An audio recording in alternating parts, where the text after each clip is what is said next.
Chapitre 8.2, conditions d'équilibre. Alors, l'idée maintenant, d'après ce qu'on a vu hier, c'est de considérer un corps en équilibre. Ce qu'on a vu hier, en ce qui concerne un corps qu'on représente donc comme un système, un ensemble de points matériels, on a vu qu'il y avait deux types de forces qui agissaient sur chacun des points matériels. Il y a les forces qu'on appelle les forces intérieures, qui sont donc exercées par d'autres éléments du système de points matériels. Et puis, il y a les forces extérieures qui sont exercées justement par des éléments qui sont extérieurs au système, au système matériel, donc à cet ensemble de points matériels. Ce qu'on a vu hier, c'était des cas complètement généraux. Ce n'était pas forcément quand on avait une situation en équilibre, mais maintenant, on regarde ce qui se passe quand on a une situation en équilibre. Donc, si vous avez un objet qui est en équilibre, eh bien, chaque élément du système sera en équilibre aussi. Donc, du coup, on peut voir, c'est la phrase qui suit, on peut voir ce corps en équilibre comme un agglomérat, un ensemble de points matériels en équilibre. Alors, admettons qu'il y en ait un certain nombre, on ne sait pas combien, disons n en fait, et donc on va numéroter ces points matériels, le point numéro 1, 2, 3, 4, 5, etc., jusqu'au nombre n, qui peut être quelconque, complètement. Alors, on va, dans ce qui suit, désigner ce numéro qui désigne donc le point matériel, 1, 2, 3, 4, 5 jusqu'à n, on va le désigner par la lettre I. Donc, quand je dirais le ième point matériel, ça peut être le 1, le 2, le 3, etc., etc. Alors, sur un point matériel qu'on appelle le point matériel numéro I, eh bien, par rapport à lui, il y a des forces extérieures qui s'appliquent. Et ces forces extérieures, elles sont appliquées en partie par des autres éléments du système et puis en partie par des éléments qui ne font pas partie du système. Donc, on va différencier ces deux types de forces et ce qu'on écrit, c'est la chose suivante. Donc, on écrit F majuscule I comme étant la somme des forces extérieures qui s'appliquent sur le point matériel qu'on numérote avec la lettre I. Donc ici, ça, c'est une somme. C'est la somme des forces extérieures. Et puis, ce même point matériel, il subit des forces de la part d'autres points matériels du système. Donc, c'est ce qu'on appelle des forces intérieures au système. Et donc, on va désigner par petit fi, ici, hop, la somme des forces intérieures qui s'exercent sur lui. Donc, on différencie deux types de forces, les forces intérieures et les forces extérieures. Alors maintenant, le corps étant en équilibre, le point matériel qui fait partie de ce corps est aussi lui-même en équilibre. Donc, il est en équilibre. Donc, s'il est en équilibre, eh bien, ça veut dire, ça on a vu la loi de la statique, on a vu la deuxième loi de Newton, somme des forces, de toutes les forces égale ma. Si l'objet est en équilibre, donc le point matériel en question, s'il est en équilibre, ça veut dire qu'il ne bouge pas et qu'il continue à ne pas bouger, donc ça veut dire que l'accélération est égale à 0. Donc, si vous mettez A égale 0 dans la formule, vous trouvez que somme des forces égale 0. Donc, la somme de toutes les forces qu'il subit est égale à 0 si ce point matériel est en équilibre. Alors, du coup, cette somme des forces qu'il subit, c'est les forces qui sont extérieures. Pardon, je voulais la faire en rouge, puisque j'ai dessiné en rouge. C'est la somme des forces extérieures plus la somme des forces intérieures qui est égale à 0. Et ça, pour tous les éléments du système, pour tous. Alors maintenant, si on a une somme de termes qui est égale à 0, ça c'est relatif au point I, au point matériel qu'on a désigné par le I. Mais ce sera vrai pour I égale 1, pour I égale 2, pour I égale 3, etc., etc. Donc, ce qu'on peut faire, c'est faire une addition de tous ces éléments-là pour tous les I, en fait. Alors, si on fait cette addition, qu'est-ce qu'on obtient? Eh bien, ça, je l'ai fait dans mon document que je vous montre ici. Voilà, ici. Donc, nous, on a dit ceci. On a dit ce point matériel I, il est en équilibre. Donc, la somme des forces extérieures plus la somme des forces intérieures est égale à 0. Alors maintenant, on additionne sur tous les points matériels qui font partie du système. Donc, je reprends toute cette somme, en bleu là, hop, et puis j'additionne ça maintenant pour tous les I, pour tous les points matériels. Bah, là, vous avez un terme qui vaut 0. J'ajoute un autre terme qui vaut 0, plus encore un autre terme qui vaut 0, plus encore un autre terme qui vaut 0. Donc, à la fin, cette somme, elle va être égale à 0. Donc, si vous voulez, si vous additionnez les forces extérieures, vous additionnez la somme des forces extérieures et la somme des forces intérieures sur tous les éléments du système, à la fin, vous devez trouver 0.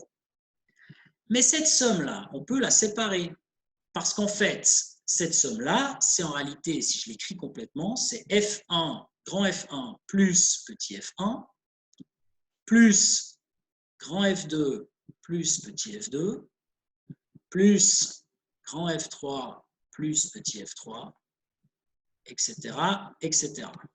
Jusqu'à la fin, grand Fn plus petit fn. Alors, si maintenant je groupe tout ce qui est des forces extérieures, c'est-à-dire les grands F, eh bien, j'obtiens la somme des grands Fi. Et puis, si maintenant je groupe toutes les forces, la somme des forces intérieures, c'est-à-dire les petits F, eh bien, j'obtiens la somme des petits Fi. Donc, cette somme-là, je peux la décomposer de la manière qui est écrite ici.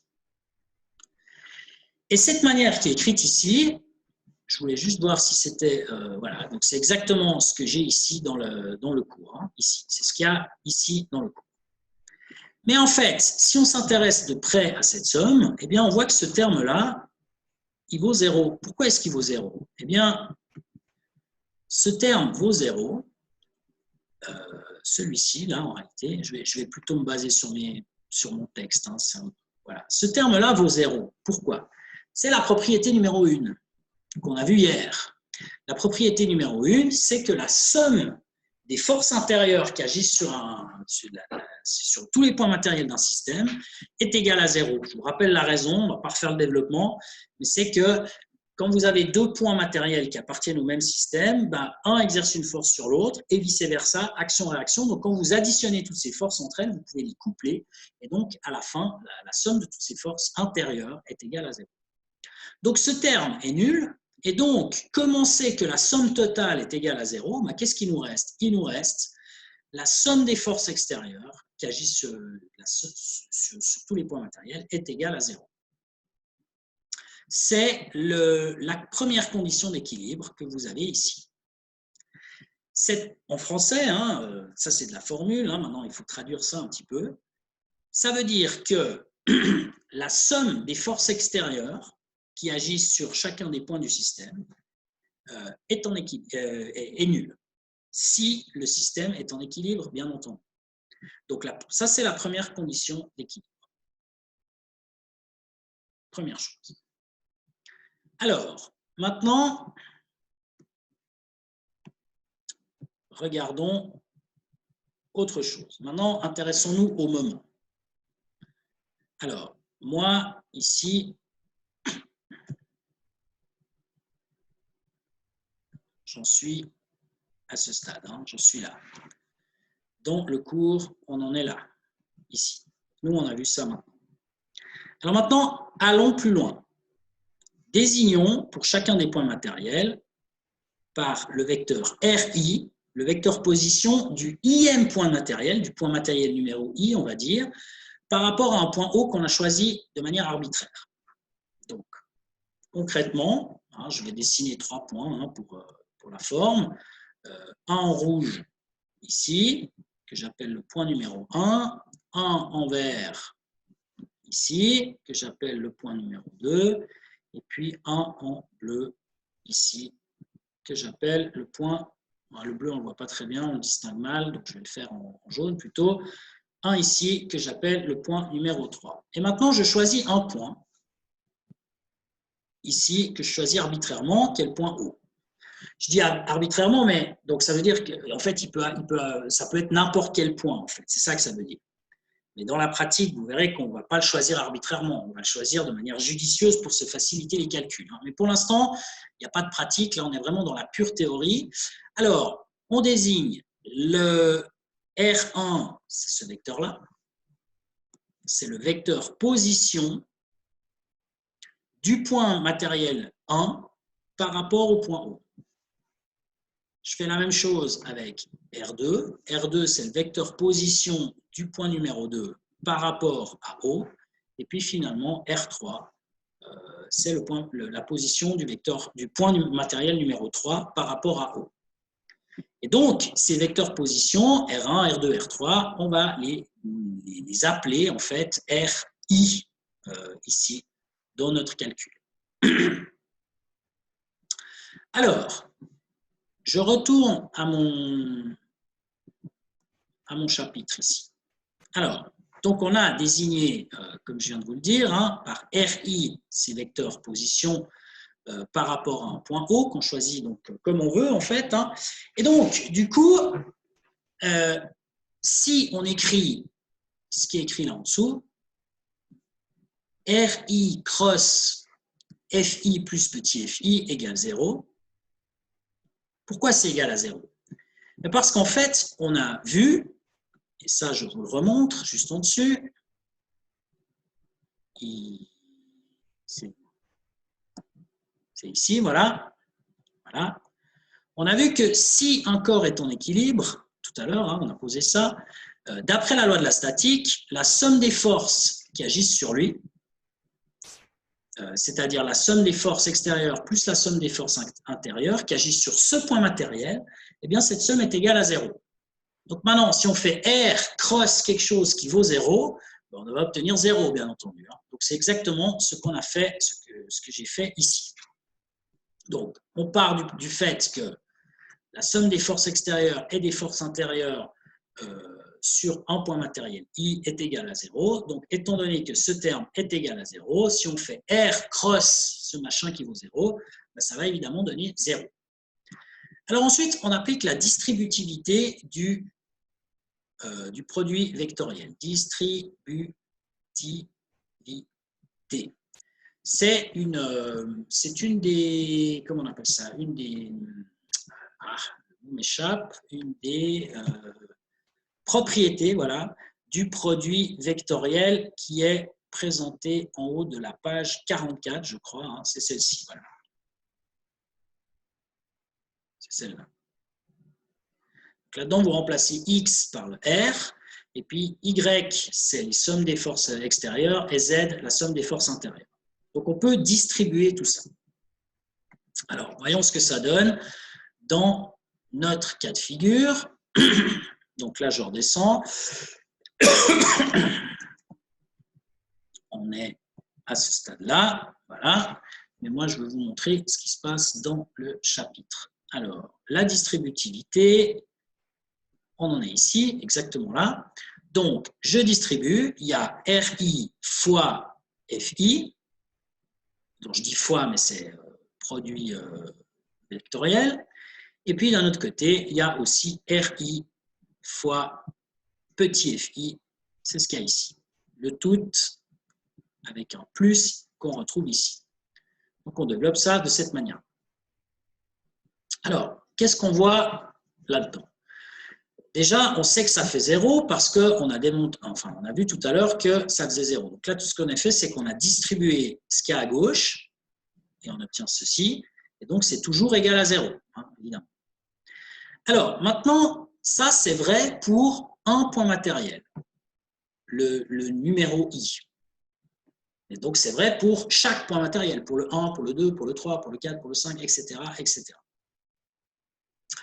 Donc, maintenant, si on additionne sur tous les points matériels, eh bien, comme tout à l'heure, si on fait une somme d'éléments qui sont eux-mêmes tous égaux à 0, Ça, c'est égal à 0, d'après ce qu'on a vu ici. Donc, si on additionne 0 plus 0 plus 0 plus 0, à la fin, on trouve 0, bien entendu. Donc, on sait que cette somme va être nulle. Mais maintenant, cette somme, on peut la distribuer, en fait. Parce qu'en fait, ici, vous avez, si je l'écris, cette somme qu'il y a là, en réalité, c'est quoi? C'est R1 cross grand F1 plus R1 cross petit f1.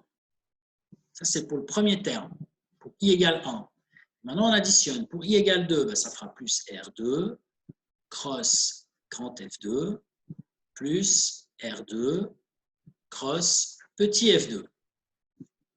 Après, on fait la même chose pour 3, etc., etc., jusqu'au dernier. Donc, le dernier, ce sera Rn cross grand Fn plus Rn cross petit fn. Et donc là-dedans, vous voyez qu'on peut grouper les termes. Ceux-ci, on les groupe ensemble, c'est la somme des RI cross grand FI. C'est cette somme-là. Ça, c'est la même chose. Et puis, de l'autre côté, il nous reste ça. C'est la somme des RI cross petit FI. C'est cette somme-là. Mais cette somme-là, elle est égale à 0. Pourquoi?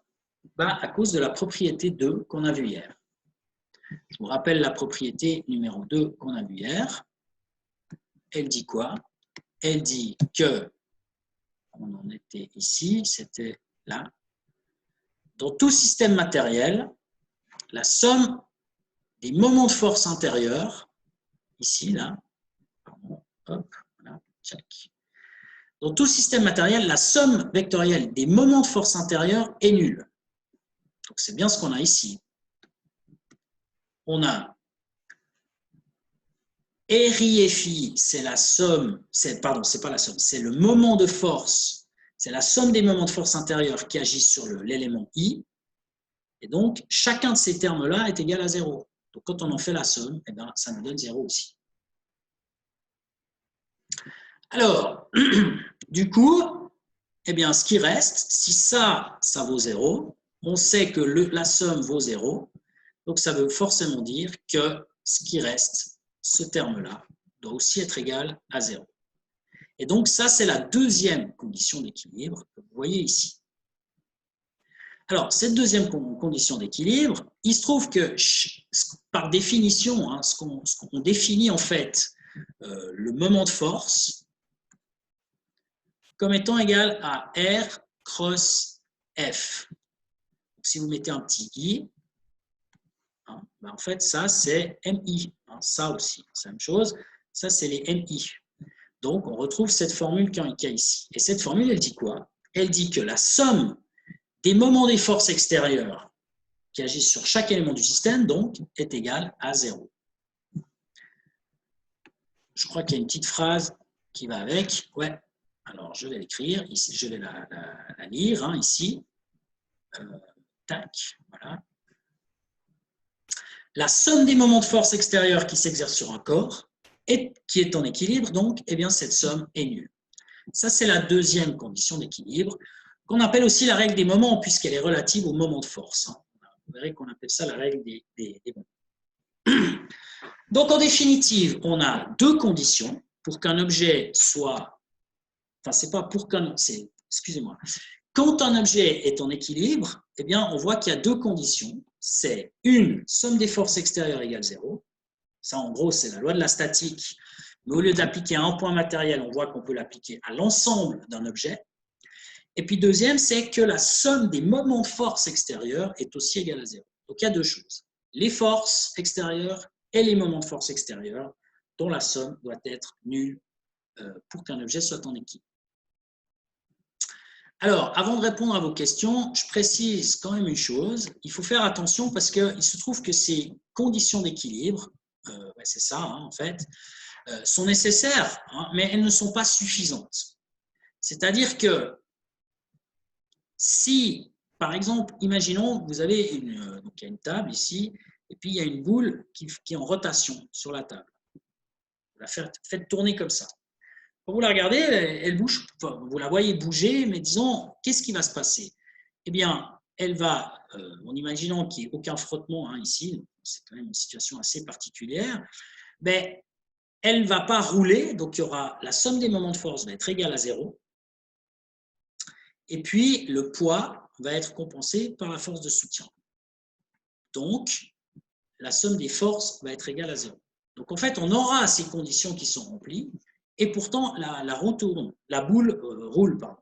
Enfin, elle ne roule pas, elle tourne sur elle-même. Donc, du coup, on ne peut pas considérer que cette boule est en équilibre. Donc, c'est pour ça qu'on ne peut pas dire que si ces conditions sont remplies, alors l'objet est en équilibre, mais par contre, on peut dire que si l'objet est en équilibre, alors, c'est pour ça qu'ici, il y a une flèche qui va de gauche à droite, alors, somme des forces extérieures égale 0 et somme des moments extérieurs est égale à 0. Mais l'inverse n'est pas forcément vrai. Voilà pour cette partie. Alors, il y avait une question, donc je vais y répondre. Il me semble que c'était Alisa qui avait levé la main. Ouais. Alors, voilà, je vous ai... À chaque fois, il y a marqué la somme vectorielle, mais ça veut dire qu'il aurait fallu mettre 0 vectoriellement ou il n'y a pas besoin? Vous voulez dire, si je ne suis pas sûr de comprendre votre question, mais... Mais parce on peut mettre le 0 avec la petite flèche par-dessus, ouais, c'est ça. Quoi la différence? Ben, en fait, il n'y en a pas vraiment, quoi. C'est-à-dire que ça et ça, c'est la même chose. Parce que 0, c'est 0. Voilà. Donc, maintenant, quand on parle de ça, ça, c'est 0 au sens large. Tandis que quand on parle du 0 avec la petite flèche, c'est le vecteur nul, en fait. C'est un vecteur nul. Donc, ça veut dire que si vous faites 2 moins 2, ça ne fait pas ça. Parce que 2 et 2, ce n'est pas un vecteur, puis donc 2 moins 2, ça ne va pas être un vecteur. Donc, ça fera 0 en rouge, en fait. Mais maintenant, si vous faites un vecteur A moins le vecteur A, eh bien, le résultat, c'est quoi? Est-ce que c'est un vecteur? Bon, on peut dire que oui, c'est un vecteur, et dans ce cas-là, c'est le vecteur nul. On peut dire aussi que ce n'est pas un vecteur, puisque quelque chose moins ce même quelque chose, ça donne rien du tout. Donc, si vous voulez, enfin, moi, en tout cas, c'est comme ça que j'ai appris les choses. Et du point de vue de la physique, pour moi, il n'y a aucun problème que vous écriviez, quand on parle de vecteurs, que vous écriviez l'un ou l'autre, peu importe. Moi, je vous encourage plutôt à utiliser celui-ci. Maintenant, du point de vue des maths, alors là, il faudrait peut-être voir avec votre prof s'il y a une différence peut-être plus fondamentale qui m'échapperait. Ce n'est pas impossible. Mais en tout cas, pour moi, c'est la même chose. Voilà. Alors, c'est les 23. J'ai donc le temps de parler de ce petit exemple. Enfin, ce petit, c'est pas un exemple en fait, c'est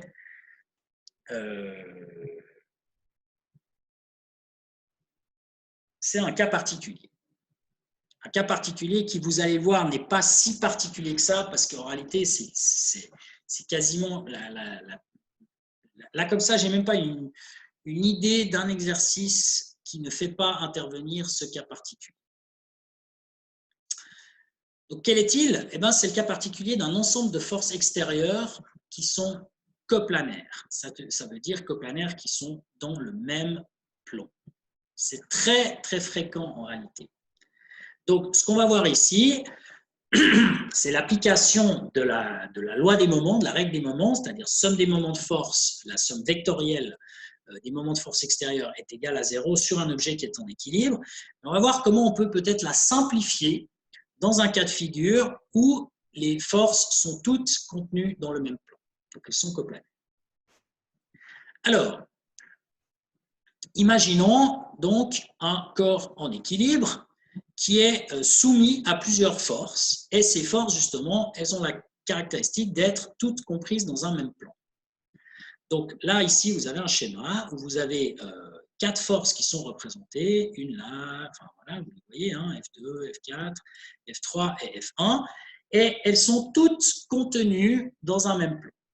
plan qui est représenté par l'espèce de rectangle ici. Il y a un petit effet de perspective hein, qu'on voit là.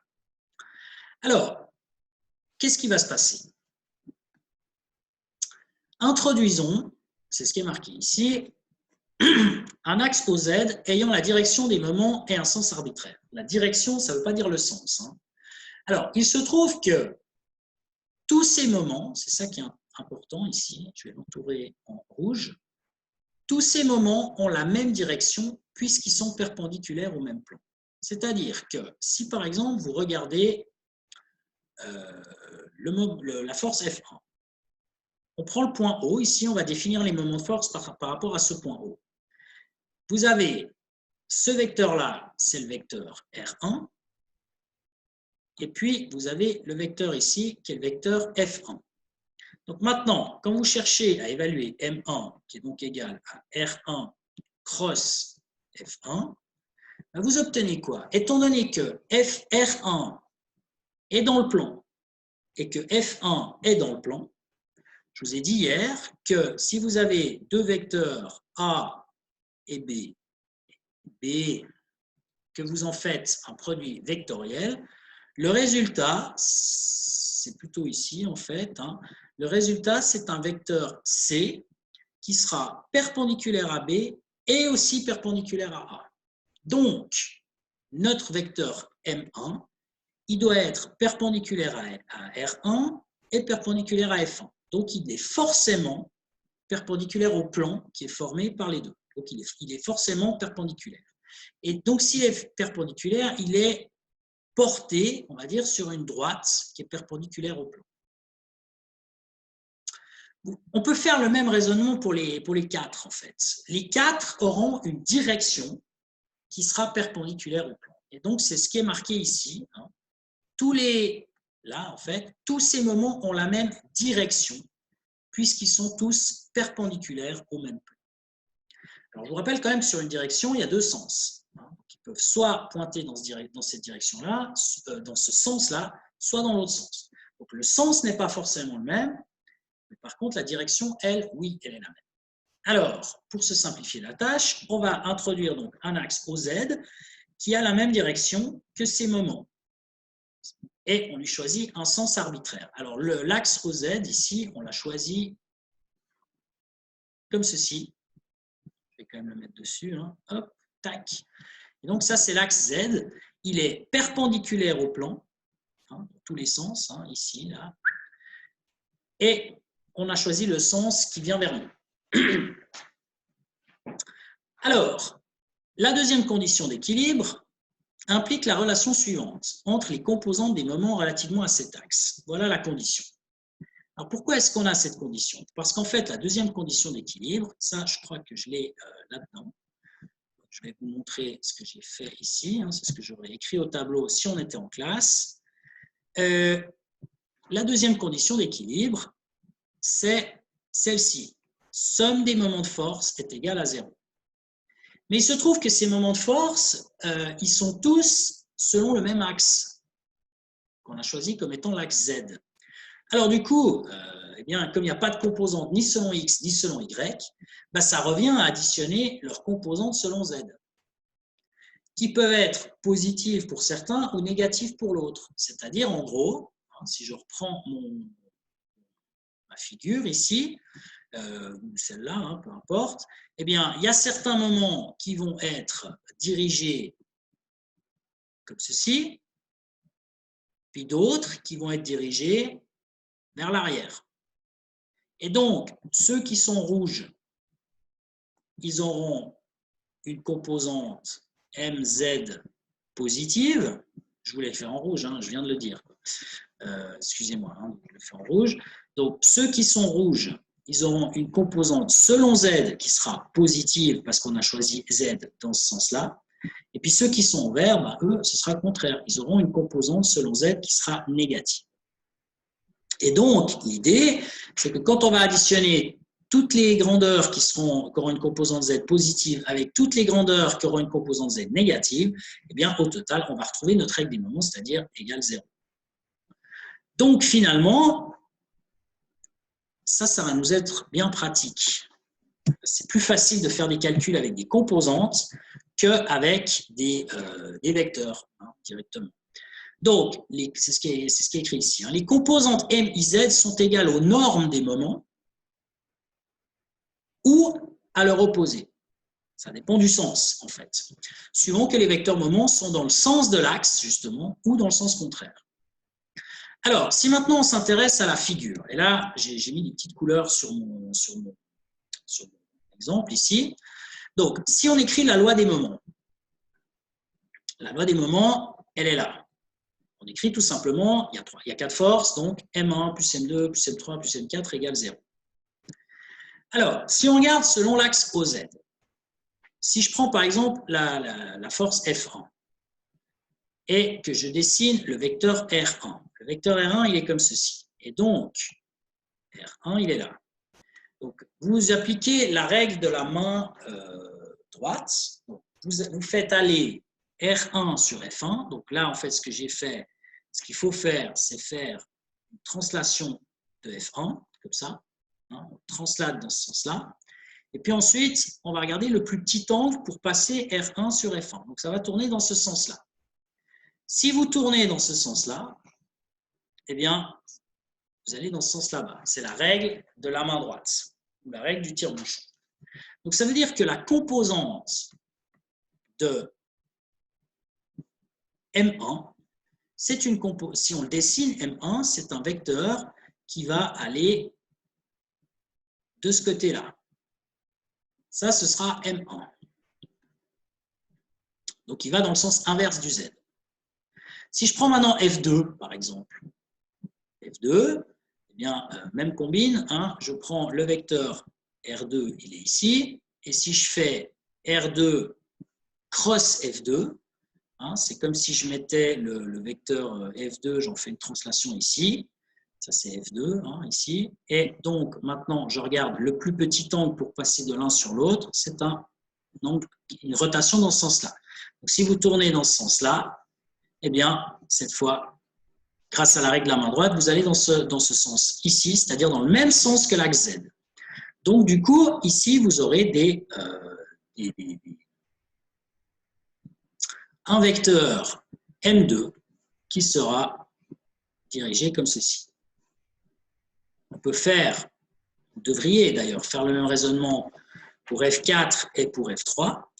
Et donc, si on tient compte du sens, vous verrez qu'il y a certaines forces que j'ai d'ailleurs représentées en vert et d'autres en rouge, qui auront un sens qui sera dans le même sens que Z, puis d'autres dans le sens opposé à Z. Alors, les forces qui sont dans le même sens que Z, c'est les forces en rouge, donc les moments associés, c'est M2 et M3, qui auront donc une composante positive sur l'axe Z, tandis que les autres qui vont dans le sens opposé à Z, ils auront une composante négative. Et donc, la loi des moments vectoriels, elle s'écrit tout simplement comme ceci. Et donc, quand on a cette formule-là, si on regroupe tout ce qui est en rouge, c'est-à-dire tout ce qui fait tourner dans un sens d'un côté, donc on a M2 plus M3, on le met dans un sens, et puis ce qui est en vert ici, on le passe à droite, ça et ça passe de l'autre côté, eh bien, on trouve qu'en gros, on a l'ensemble des moments de force qui fait tourner dans un sens est égal à l'ensemble des moments de force qui fait tourner dans l'autre sens. On peut voir ça comme ça. Alors, vous allez me dire peut-être, ouais, mais si ça ne tourne pas parce que c'est en équilibre, ça veut dire quoi? Eh bien, ce que ça veut dire, c'est que si vous avez plusieurs forces qui s'exercent sur un objet et que cet objet est en équilibre, justement, ça veut dire que les forces qui ont tendance à le faire tourner dans un sens, les moments de ces forces sont compensés par les forces qui ont tendance à faire tourner dans l'autre sens. C'est un petit peu comme, j'imagine que vous avez dû faire ça quand vous étiez à l'école tout jeune. Vous prenez une règle, vous la fixez avec un clou au milieu, comme ça, hop, et puis vous accrochez des objets ici, et puis vous cherchez l'équilibre. Vous devez mettre différentes masses à différents endroits. Bien, en fait, les objets qui sont sur la gauche, ils ont tendance à faire basculer la balance ou la règle dans le sens inverse des aiguilles d'une montre. Et puis, les objets qui sont de l'autre côté, ils ont tendance à faire tourner dans le sens des aiguilles d'une montre. Et pour que ce soit à l'équilibre, il faut que les deux moments de force se compensent parmi. C'est exactement ce qui est noté ici.